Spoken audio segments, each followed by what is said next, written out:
What a clown!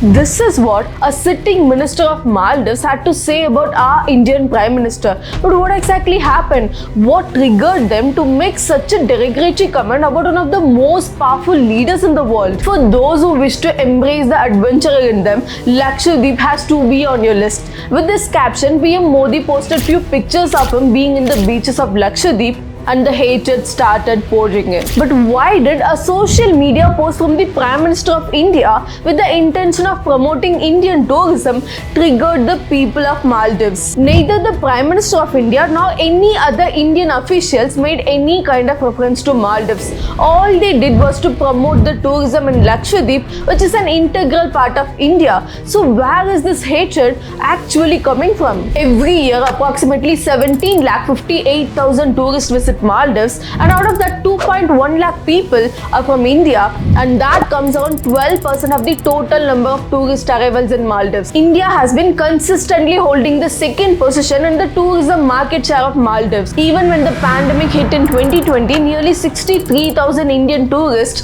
visited Maldives, and we were the largest source of market for them. And India remained as the largest market in 2021 and 2022 with around 2.91 lakh and 2.41 lakh arrivals of Indian tourists respectively. So every year approximately 2 lakh Indian people are visiting Maldives, whereas the Lakshadweep, which is an integral part of India, gets only 6,700 people on an average. Why itne bada difference between the two? Why people, particularly Indian people, prefer Maldives over Lakshadweep? Number one, Maldives, which is located in the Indian Ocean, is considered a luxury destination with high-end resorts. We can see hundreds of celebrities and influencers flaunting their vacations in Maldives. But Lakshadweep has very few hotels and boardings. Number two, the government of India is very careful on admitting the tourists there in Lakshadweep in order to safeguard the coral reefs. A slight imbalance in the nature can make them endangered. Number three, Maldives have more water parks and adventure rides which attract tourists, but Lakshadweep has very little of that, but it has more to offer in terms of culture and nature. Number four, for Indian people, Maldives is a foreign country. Traveling to a foreign country is considered as a symbol of status, and that makes Indians choose Maldives over Lakshadweep. Number five, Maldives is highly commercialized, but Lakshadweep is still full of greenery. Undoubtedly, Maldives does much better than Lakshadweep in terms of tourism. I think that's why the government felt the need to promote our own island tourism rightfully. Neither the Prime Minister nor any government official of India mentioned anything about Maldives.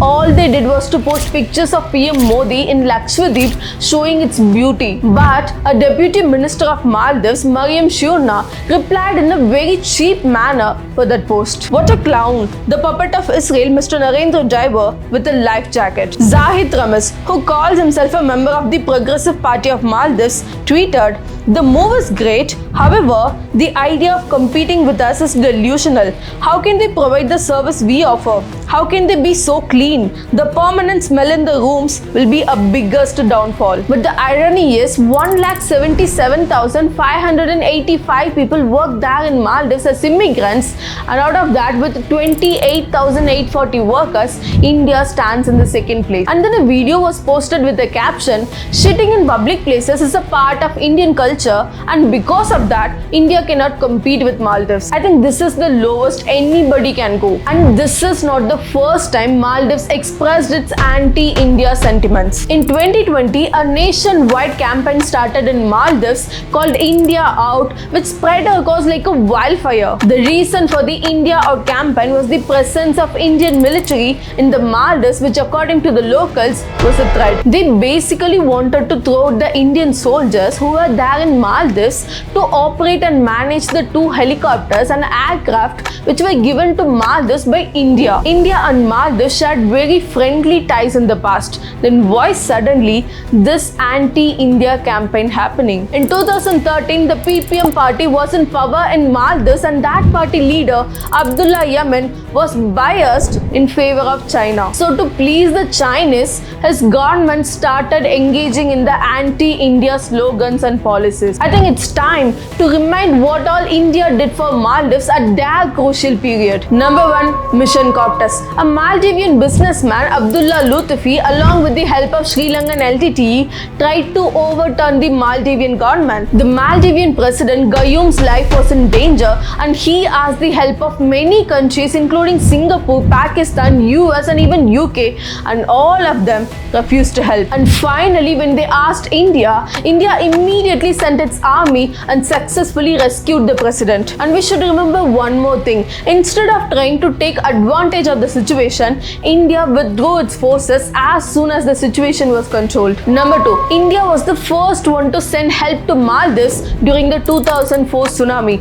Again in 2014, when Malé, the capital of Maldives, was in a serious water crisis, again India was the first one to send help. Number 3, when COVID-19 broke out in 2020, India sent 30,000 doses of vaccines to Maldives. Number 4, in 2019, former External Affairs Minister Sushma Swaraj visited Maldives, and several agreements including LOC agreement for $800 million was signed between India and Maldives. Furthermore, India granted 50 crore rupees to Maldives for their socio-economic development. India even gifted 2,500 LED street lights and 2 lakh LED bulbs for their city development. Number 5, India has been the largest provider of training opportunities to the Maldivian National Defence Force since 1988. That means 70% of their defence training is being taken care by India. Indian government has even given them with air assets and air surveillance. Number 6, the Indira Gandhi Memorial Hospital was built in 1995 in Maldives with a fund given by India, and the major renovation of that same hospital was also done by India in 2017. The Maldives Polytechnic College was completely built by India and then handed over to Maldives in 1996. Number 7, Technology Adoption Program in Education Sector in Maldives. This project, which was launched in 2011, was fully funded by the Government of India for $5.3 million. Even recently in 2022, our External Affairs Minister Dr. Jaishankar inaugurated a project called National College for Police and Law Enforcement, which is also completely funded by India for 222.98 crore rupees. And I can name n number of projects like this in Maldives, which is fully funded by India, worth billions of money. And now the Maldivians are talking shit about Indian infrastructure and how we can never compete with them. Dude, even your street lights are gifted by us. A country like Maldives, more precisely an island nation like Maldives, which majorly depends on its tourism for the economic growth, shouldn't even think of competing with India. And I believe the Maldivian government realized this pretty quickly. The Foreign Affairs Ministry of Maldives issued a statement as the criticism gotten worse. The government of Maldives is aware of the derogatory remarks on social media platforms against foreign leaders and high-ranking individuals. These opinions are personal and do not represent the views of the government of Maldives. In this statement, where is the acknowledgement, where is the accountability, where is the responsibility, and where is the apology? And how do you say a sitting minister's comment do not represent the views of the government? How can you even say that? I'm completely aware of the fact that the government of Maldives suspended 3 of its ministers who passed such comments, but it's high time they issue an apology too. And one thing that is so heartwarming to see is that the celebrities and the Indian citizens are voicing out against this. Akshay Kumar tweeted, came across comments from prominent public figures from Maldives passing hateful and racist comments on Indians. Surprised that they are doing this to a country that sends them the maximum number of tourists. We are good to our neighbors, but why should we tolerate such unprovoked hate? I visited the Maldives many times and always prized it.